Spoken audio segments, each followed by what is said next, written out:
Shalom, selamat malam Bapak Ibu terkasih, hamba-hamba Tuhan yang luar biasa di dalam perlindungan Tuhan. Pertama-tama saya mengucap syukur kepada Tuhan Yesus Kristus atas kasih dan pemeliharaannya. Hamba boleh ada pada saat ini Bapak bersama-sama dengan komunitas yang Tuhan kasih ini. Dan terima kasih buat Ibu Diana, terima kasih buat Pak Yarman, terima kasih buat semua, Pak Hari, semua, Ibu Joy, semua yang sudah hadir pada malam hari ini. Terima kasih bahwa kami boleh ada kembali bersama-sama. Walaupun saya mungkin lebih jarang sekali, bahkan hampir tak terdengar suaranya. Tapi saya selalu mengikuti akan perkembangan daripada setiap Bapak Ibu hamba-hamba Tuhan yang Tuhan kasih. Kita sama-sama membuka firman Tuhan dari yang sudah ada, yang sudah dihafal ya. Mari kita baca di dalam Yeremia 18. Ya, saya harus lebih afdol dengan membaca langsung. Tema malam hari ini yang Tuhan percayakan adalah saat tangan Tuhan membentuk. Saat tangan Tuhan merenda hari-hari kita. Apakah kita mengenal? Apakah kita mendengar, memahami bahwa tangan Tuhan tetap merenda hari-hari yang kita lalui?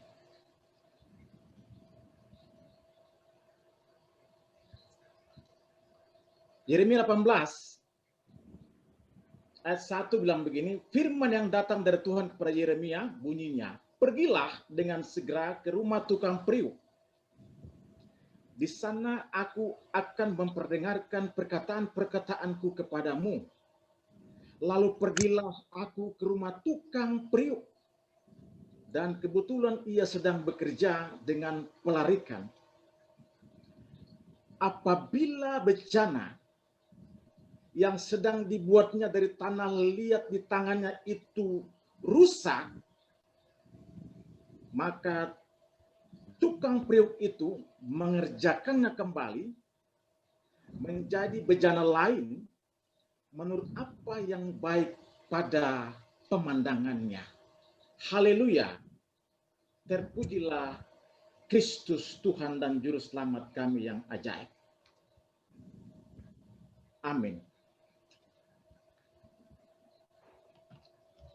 Pendahuluan bagi saya adalah hamba-hamba Tuhan yang terkasih, Bapak Ibu yang Tuhan sangat kasihi, bahwa tangan Tuhan jelas adalah tangan yang membimbing. Tangan Tuhan adalah tangan yang menuntun. Tangan Tuhan adalah tangan yang melepaskan. Tangan Tuhan adalah tangan yang membawa kami kepada kemenangan. Tangan Tuhan adalah tangan yang senantiasa membentuk hari-hari yang kita lalui dengan semakin baik. Sebagai umat Tuhan, kita percaya bahwa kita punya Tuhan, punya Allah yang luar biasa. Ayat ini ayat yang sudah tidak asing lagi bagi setiap kita. Terlebih setiap hamba-hamba Tuhan yang Tuhan kasihi. Tapi izinkan saya untuk menyampaikan tema ini, karena ini juga terlepas daripada kehidupan. Dari kehidupan yang saya juga alami, demikian juga kesaksian dari Ibu Joy, Ibu Diana juga sedikit menyampaikan sekilas tentang sebuah perjalanan masa lalu, di mana Tuhan tetap memegang hidup yang Tuhan telah rancangkan dari semula. Maka Tuhan mengutus Yeremia khusus untuk menyampaikan berita ini juga kepada umat Tuhan melalui sebuah perumpamaan ketika dia pergi secara langsung bertemu dengan tukang periuk dan menyampaikan itu secara bisa dikatakan figuratif yang menyatakan bahwa ini Tuhan. Tuhan tidak pernah melepaskan setiap kita. Tetapi tentunya ada aspek lain. Tadi kita sudah bicara tentang di mana tangan Tuhan adalah tangan yang bawa kita kepada kemenangan. Tuntunannya, kesembuhan, pemulihan. Tetapi ada, saya catat sini bahwa tetapi ada tangan Tuhan lainnya yang tidak nyaman. Dan tangan Tuhan yang tidak nyaman ini sulit untuk dihadapi oleh sebagian umat Tuhan.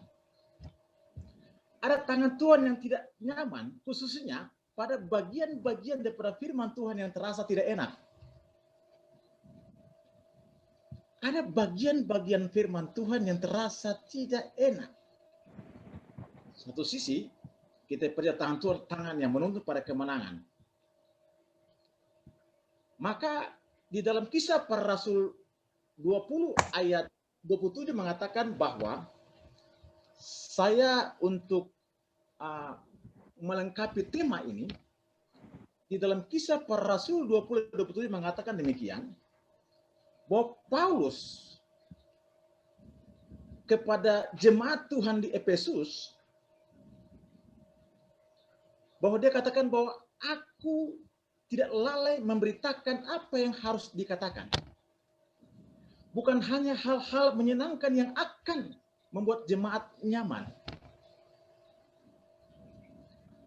Paulus tidak lalai menyampaikan, dikatakan di situ bahwa hal-hal yang tidak enak. Secara tegas di situ dikatakan. Tentu perkataan ini atau kalimat ini atau tujuan daripada Paulus ini membuat dia untuk terus mampu melangkah.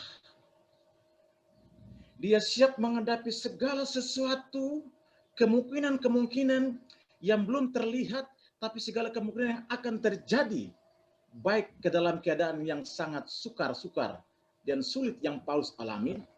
Maka salah satu yang membuat Paulus bisa memasuki hal itu adalah menyampaikan kebenaran firman Tuhan, bukan hanya untuk menyenangkan jemaat itu menjadi nyaman.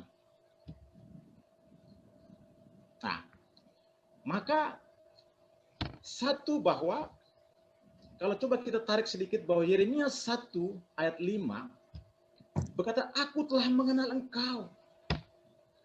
Ya, sebelum engkau di dalam kandungan ibumu, sebelum engkau keluar. Yeremia berkata kepada Tuhan berkata kepada Yeremia. Hal ini tentunya mengingatkan kita kembali bahwa kita ada di dalam tangan Tuhan. Kelahirannya direncanakan. Kelahirannya Yeremia direncanakan, didesain dengan luar biasa oleh Allah.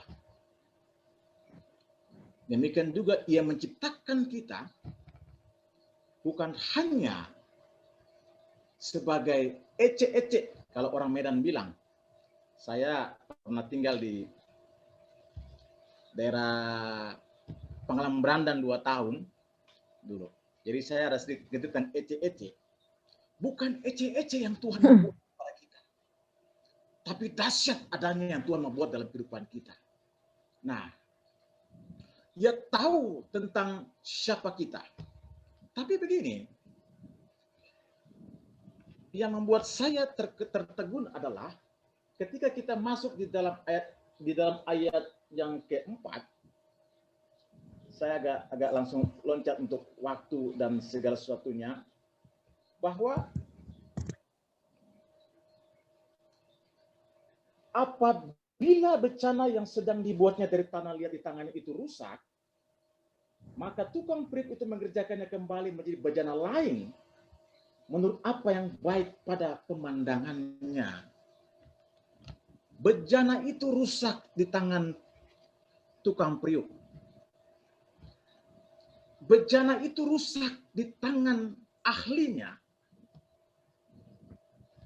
Kenapa mesti rusak di tangan ahlinya, di tangan tukangnya? Ayatnya bilang begini, maka tukang perik itu mengerjakannya kembali menjadi bejana lain menurut apa yang baik pada pemandangannya. Sebagaimana Tuhan melihat tentang Yeremia dari dalam kandungannya, secara menyeluruh Tuhan melihat itu. Maka pesan hari ini juga kepada setiap kita, bahwa di dalam perjalanan iman kita, ada kemungkinan bejana itu menjadi rusak. Apa penyebab bejana itu rusak? Apakah tukang priuk itu? Kalau bejana itu mungkin dibeli dari toko dan dilanjutkan oleh tukang priuk atau dari tangan orang lain kepada tukang priuk, maka kemungkinan itu rusak, ya. Tetapi ini tanah liat yang dibentuk, yang diambil oleh tukang priuk itu, dan dia mulai bentuk itu dengan baik. Di dalam pembentukan itu dikatakan bahwa bejana itu rusak di tangannya. Tanah liat itu rusak di tangannya. Rusak berarti tidak layak. Rusak berarti juga tidak berharga lagi. Tanah liat menggambarkan tentang umat Tuhan. Sementara alat daripada priuk itu sendiri digambarkan sebagai sebuah desainnya Allah, ya, untuk membawa umat Tuhan masuk seperti apa yang Dia mau.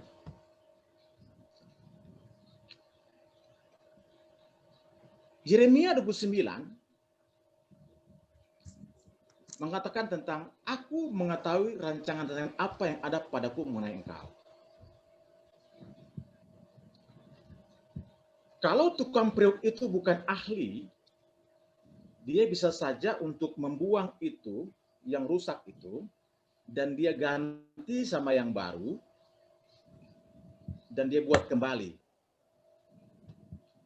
Tetapi yang terjadi, dia tidak membuang itu. Dia melanjutkan itu kembali. Bejana yang rusak itu, tanah liat yang rusak itu terus dilanjutkan di dalam prosesnya sang ahli. Jika itu dibuang, maka bertentangan dengan Yeremia 29 ayat 11. Rancanganku, rancangan damai sejahtera, bukan rancangan kecelakaan, kata Tuhan di situ. Jadi sebenarnya kenapa barang itu rusak? Di tengah proses pembentukan itu rusak, tetapi dia tidak membuangnya. Dia melanjutkannya. Dikatakan, maka tukang perik itu mengerjakannya kembali menjadi bejana lain menurut apa yang baik pada pemandangannya. Untuk bisa masuk ke dalam sini, saya ajak Bapak Ibu untuk kita buka di Mazmur 31 ayat 6. Mazmur 31 ayat 6.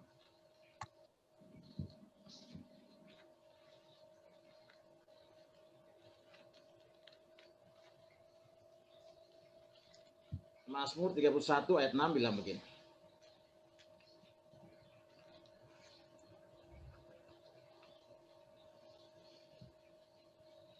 Ke dalam tanganmu lah kuserahkan nyawaku, Engkau membebaskan aku ya Tuhan Allah yang setia. Perkataan Daud ini Sama dengan ketika Tuhan Yesus di kayu salib mengatakan, ke dalam tanganmu ya Bapa kusahkan nyawaku. Di dalam tangan Tuhan, Daud menyerahkan hidupnya di dalam tangan Tuhan. Tetapi di ayat 13, di dalam ayat 13-nya, aku telah hilang dari ingatan seperti orang mati. Telah menjadi seperti barang yang pecah.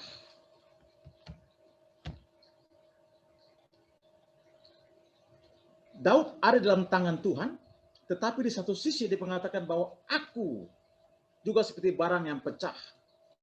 Di dalam konteks lain bicara tentang priuk yang pecah, pengertiannya juga di bawah situ. Aku seperti priuk yang pecah. Padahal dia ada di dalam tangan Tuhan. Di satu sisi dia katakan, aku ada di dalam tangan Tuhan.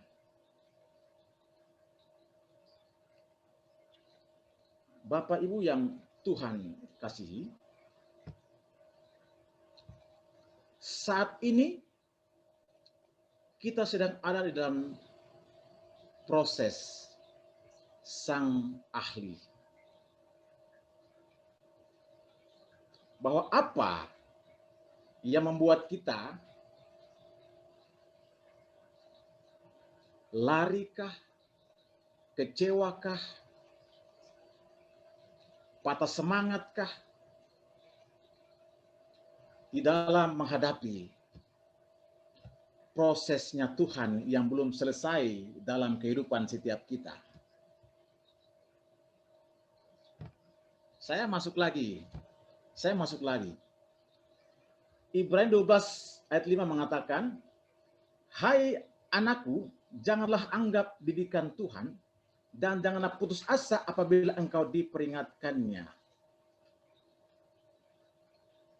Hai anakku, janganlah anggap didikan Tuhan dan janganlah putus asa ketika engkau diperingatkannya. Bahwa ternyata di dalam perjalanan kita, Bapak Ibu yang Tuhan kasihi, kalau kita coba pahami, tujuan daripada surat ini adalah Tuhan mengingatkan atau Tuhan menegur bangsa yang Dia kasihi, yaitu Israel, yang berkali-kali berbuat kesalahan dengan meninggalkan Tuhan. Kalau kita baca, maka kita akan menemukan bahwa ya, Tuhan berkali-kali menegur bangsa pilihannya untuk kembali kepada Tuhan. Hari ini, fenomena yang ada lewat COVID, lewat setiap pergumulan yang ada, Tuhan katakan, janganlah anggap enteng didikan Tuhan. Janganlah putus asa apabila engkau diperingatkannya. Bahwa ternyata seringkali kita yang memberontak dalam prosesnya Tuhan. Seringkali kita lebih menghargai posisi kita, lebih menghargai barang-barang yang mahal atau barang-barang yang kita sayangi lebih daripada yang lain atau daripada Tuhan. Atau mungkin ada begitu banyak ketergantungan kita dalam dunia sehingga kita tidak melihat tentang didikan Tuhan ini. Ada teguran Tuhan di dalam prosesnya itu.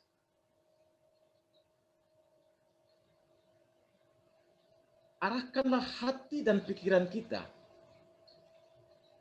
iman percaya kita untuk melihat bahwa Tuhan tahu seutuhnya tentang apa yang kita alami, sebagaimana Dia tahu ketika Yeremia masih di dalam kandungan ibunya. Sang ahli daripada tukang periuk itu mengetahui secara pasti A sampai Z daripada perjalanan kehidupan kita. Bapak Ibu yang Tuhan kasihi, hamba-hamba Tuhan yang saya hormati. 2 Samuel 24,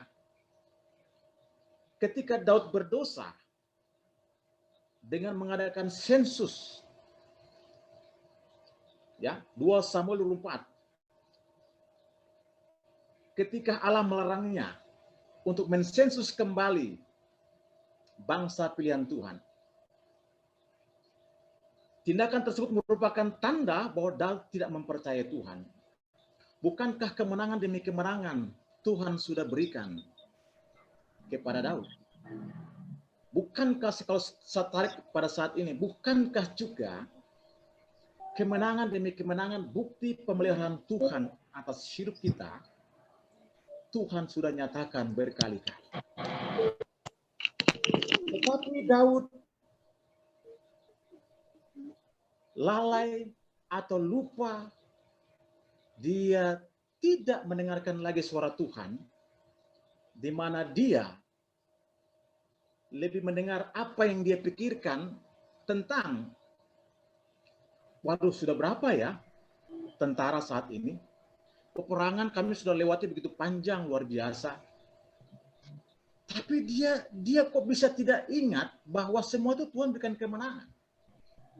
Itulah manusiawinya kita. Itulah kemanusiaan kita. Padahal kalau kita renungkan baik-baik, bukankah Tuhan sudah berikan kemenangan demi kemenangan dalam hidup kita? Ketika kita mengalami tekanan, ketika kita mengalami susah di masa lalu, bukankah Tuhan itu juga yang memberikan kepada kita pemeliharaannya, tuntunannya, belas kasihnya yang begitu dahsyat dalam kehidupan umat Tuhan. Lantas, mungkinkah kita juga bisa seperti Daud yang kita meragukan Tuhan, padahal dia sudah banyak memeliharaku. Di dalam keputusan Daud itu ada konsekuensi. Di dalam kesalahan umat Tuhan ada konsekuensi. Yeremia datang kepada tukang periuk atas perintah Tuhan untuk kembali menyatakan kepada mereka bahwa Tuhan adalah Allah yang mengasihi, Allah yang ada, Allah yang memelihara mereka.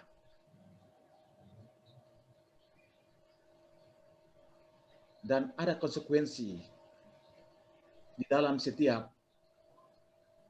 teguran Tuhan, didikan Tuhan bagi setiap Bapak, Ibu yang Tuhan kasihi. Tuhan suruh kepada Daud memilih tentang sanksi yang Tuhan berikan kepadanya. 3 tahun kelaparan, 3 bulan dalam pelarian dikejar musuh, 3 hari penyakit sampar di seluruh negeri. Tentu ini semua sangat berat. Ini tentu bisa kita baca di dalam 2 Samuel 24 ayat 14 dan 15. Bapak Ibu sudah pernah dan sering mendengarkan ini.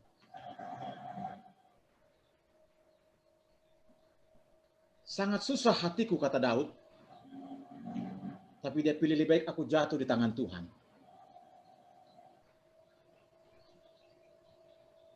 Saudaraku yang terkasih, untuk bisa mempercayai Tuhan ketika kita mungkin lalai, tidak mungkin kalau kita tidak dekat dengan Tuhan.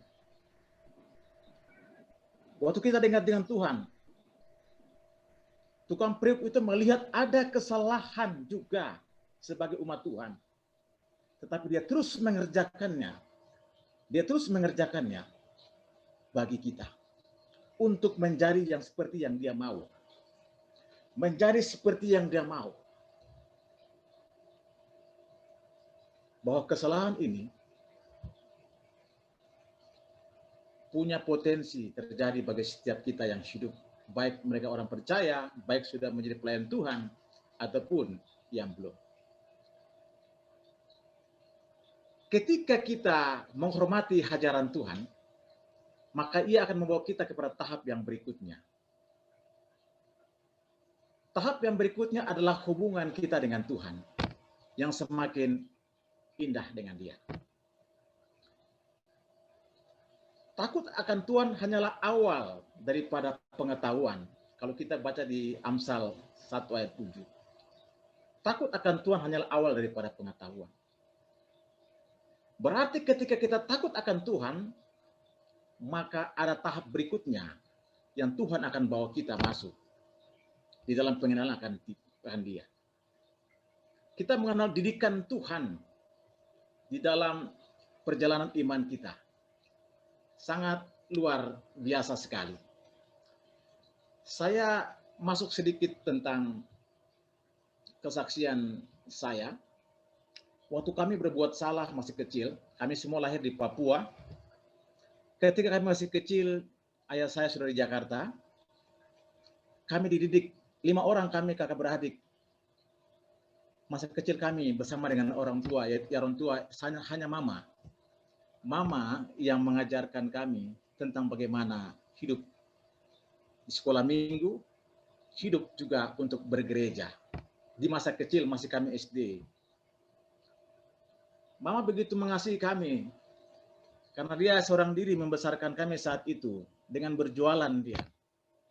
Ketika kami salah, dia menghajar kami dengan sapu lidi, dengan hal-hal yang ada di alat-alat yang ada di rumah itu. Saya ingat ketika Daud dihajar oleh Tuhan, dia sulit untuk memilihnya selain dia berkata, ke dalam tangan Tuhan kuserahkan pilihan itu. Kami dihajar oleh orang tua kami setiap kali kami salah. Sampai ketika kami salah pada berikutnya, kami takut. Ketika mama sudah berdegur kami sudah ketakutan di situ. Umat Israel ditegur Tuhan tidak takut. Umat Israel, umat pilihan Allah, umat yang Tuhan kasih, bukankah itu juga ada di masa kini? Bahwa terlalu banyak pasal 66 ayat Alkitab yang bicara tentang didikan di dalamnya, teguran di dalamnya, begitu banyak hal. Ini bicarakan tentang kesaksian iman yang ajaib di dalam Alkitab. Bukankah semua itu sudah terlalu dahsyat untuk membuat kita takut akan Tuhan? Akhirnya saya tumbuh. Kami hijrah ke Jakarta. Sampai di Jakarta tidak cukup penderitaan itu. Ternyata ayah saya sudah menjadi seorang mualaf di Jakarta.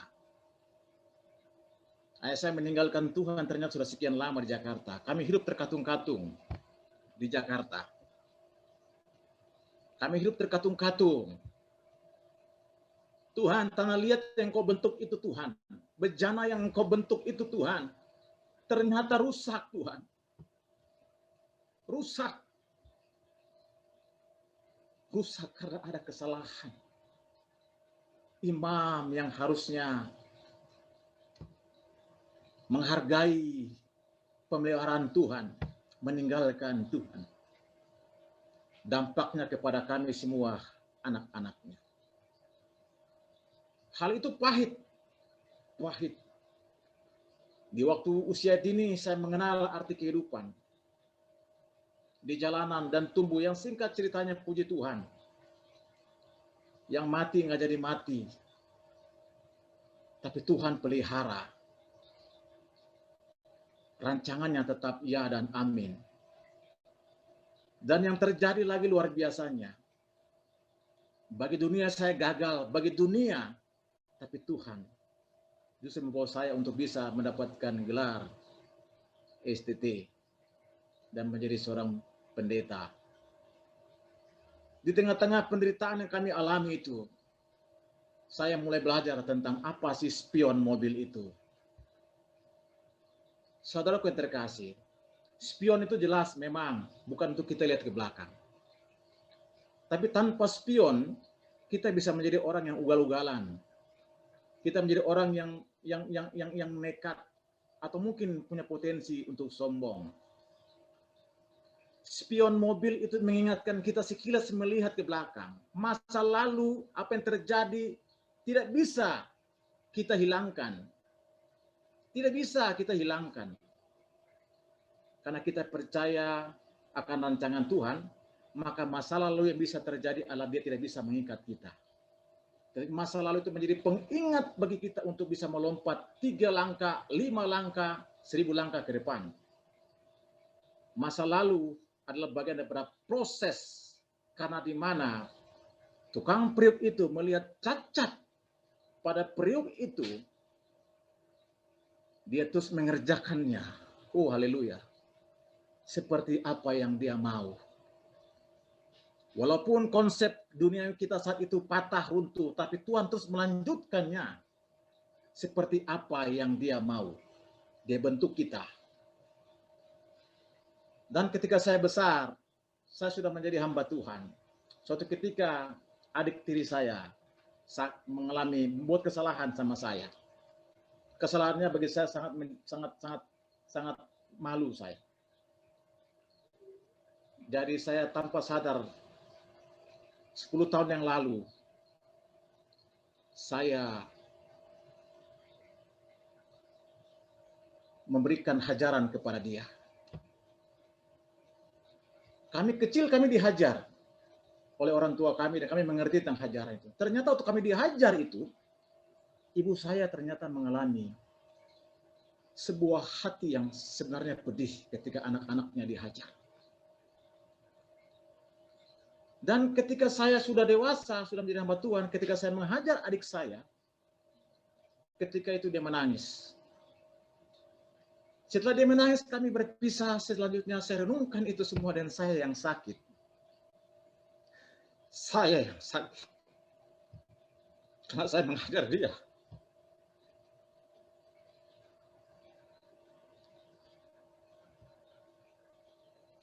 Tapi saya mengasihi dia.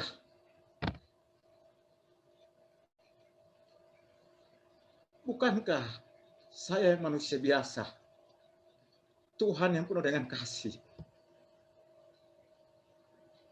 Dia lebih merasakan apa pemberontakan kita.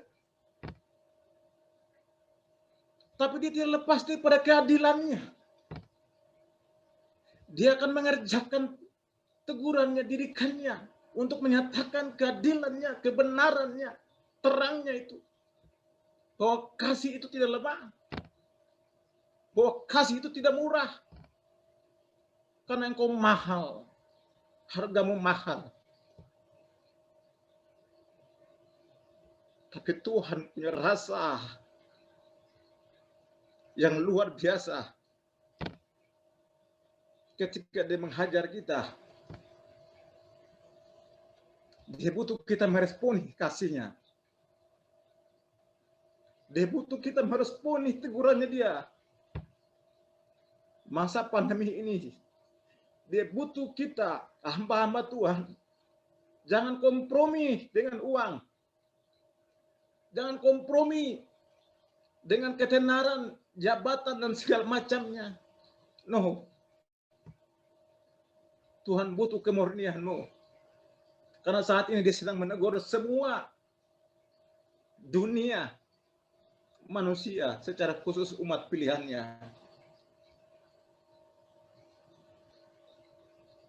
Tetapi bukankah Tuhan juga itu merasakan betapa saya menggambarkan sebagai Bapa yang mengasihi anak-anaknya, pasti juga merasakan sesuatu. Karena dia sayang, dia harus tegur setiap kita untuk kembali kita kepada Tuhan. Hal ini sangat luar biasa, karena kita punya Allah yang penuh dengan kasih. Jangan lari daripada prosesnya Tuhan. Siapapun kita, baik saya secara pribadi, saya lebih baik saya berdiam. Saya berjalan dengan motor keliling, tapi Tuhan pelihara sampai hari ini. Saya tidak kena penyakit, karena Tuhan pelihara hidup saya yang saya imani. Bukan soal kesombongan, minta maaf, tapi karena saya punya keyakinan akan pemeliharaan Tuhan. Tetapi saya juga menghormati norma-norma protokol kesehatan. Saya hargai itu dan saya lakukan itu. Tapi yang terpenting adalah hati kita untuk kembali kepada Dia. Maka kita tidak akan pernah lemah untuk menyampaikan pemberitaan Injil Tuhan dengan apa adanya.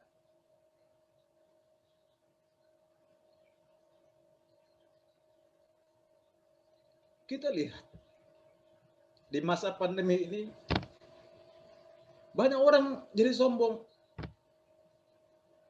padahal mereka ada di dalam didikannya Tuhan. Banyak orang merasa dirinya hebat, padahal dia ada di dalam didikannya Tuhan. Kalau bahasa sekarangnya saya bilang sedang dapat sesuatu teguran yang sangat keras. Jadi waktu orang tua saya mendidik saya dengan pukulan-pukulan kecil itu, saya teringat bahwa ternyata semuanya baik adanya. Tuhan bilang kepada kita, jangan lari, jangan keluar daripada apa yang Tuhan bentuk.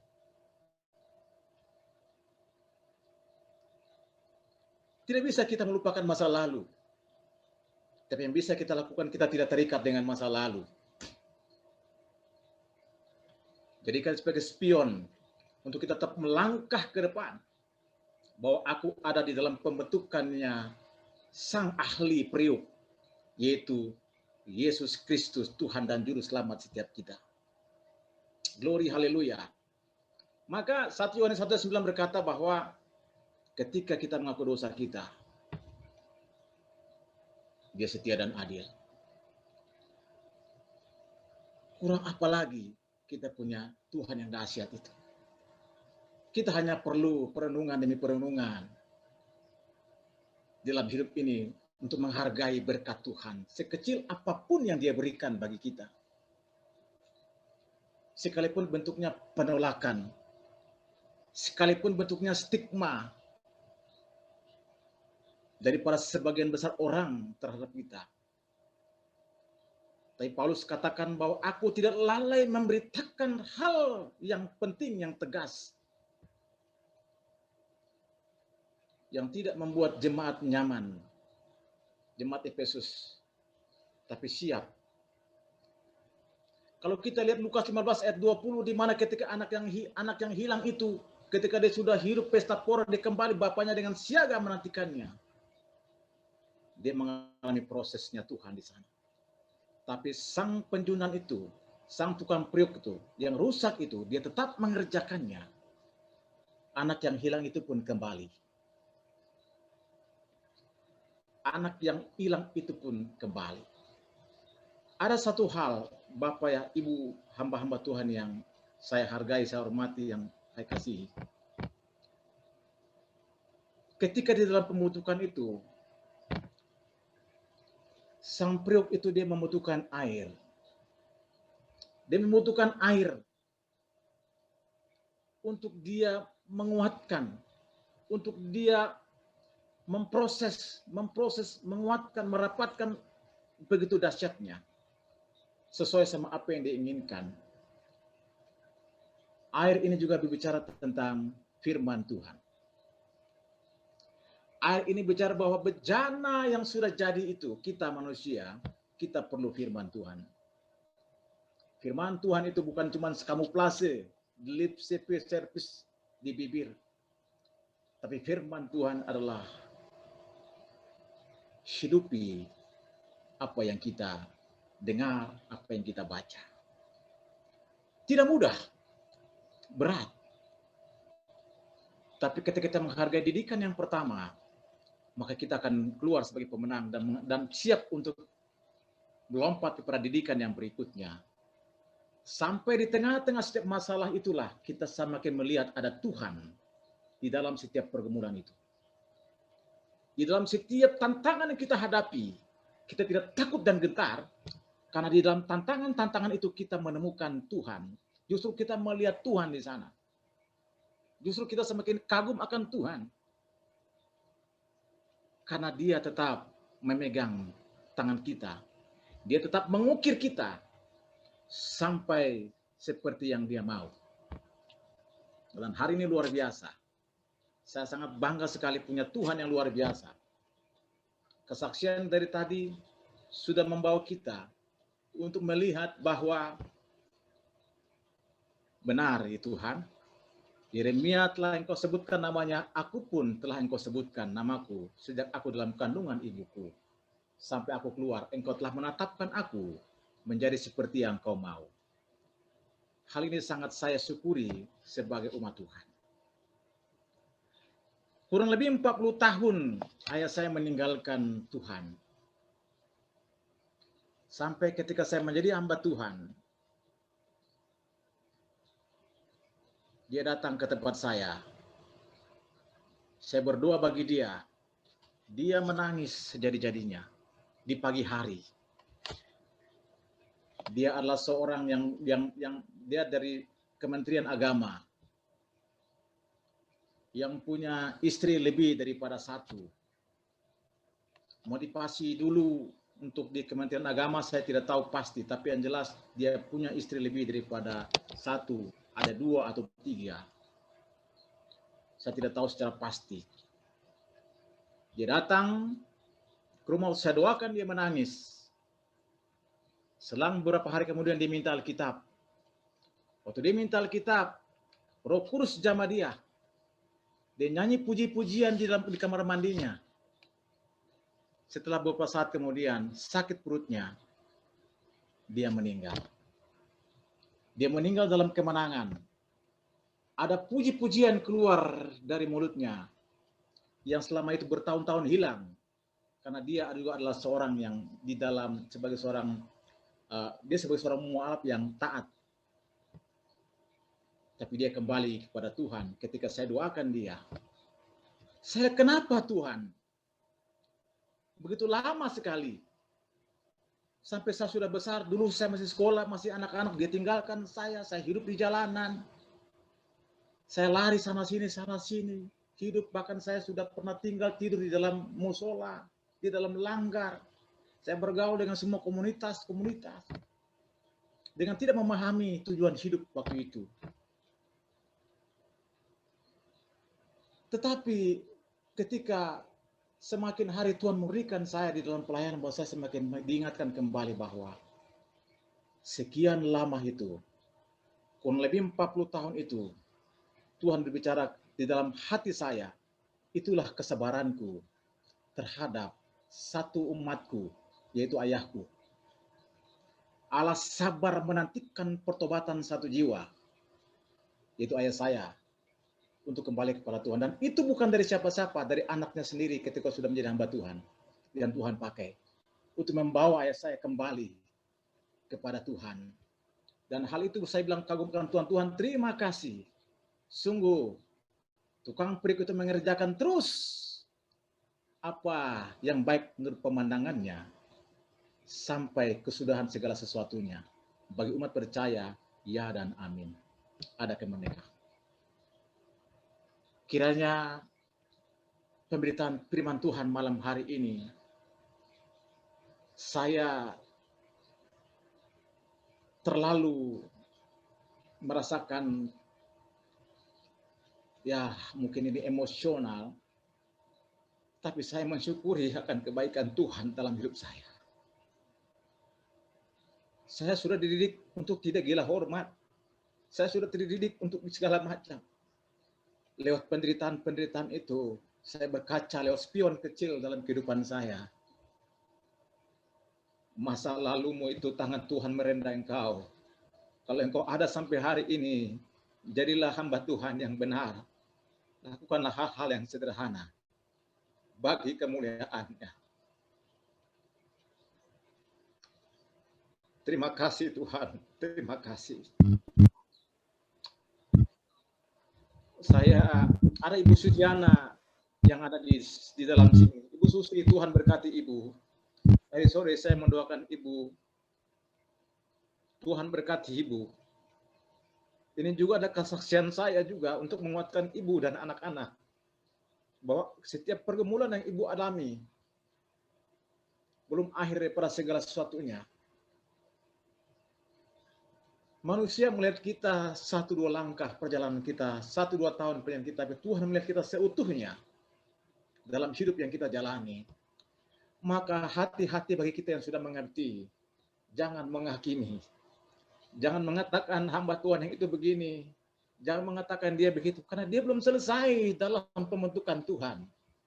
Maka celakalah kita yang lebih dahulu melebihi Tuhan. Kita sudah menghujat satu dan lain-lainnya. Tetaplah kuasai diri dengan baik. Karena sang priuk itu masih terus mengerjakannya. Bagi yang rusak belum selesai. Terima kasih Bapak Ibu sekalian semua. Saya sebelumnya minta maaf kalau saya tidak tahu apakah saya kalau berbicara sudah tidak lagi lihat durasi. Apakah sudah lebih atau kurangkah segala macam. Tapi itu apa yang bisa saya bagikan pada malam hari ini. Kiranya menjadi berkat bagi semua Bapak Ibu yang Tuhan kasih. Bahwa sang ahli priuk itu hari ini masih mengerjakannya bagi kita. Pahamilah didikan Tuhan itu. Berbaliklah segera. Sekecil apapun hal yang mungkin kita lakukan kesalahan itu, segeralah kita kembali. Terima kasih. Tuhan Yesus memberkati. Amin.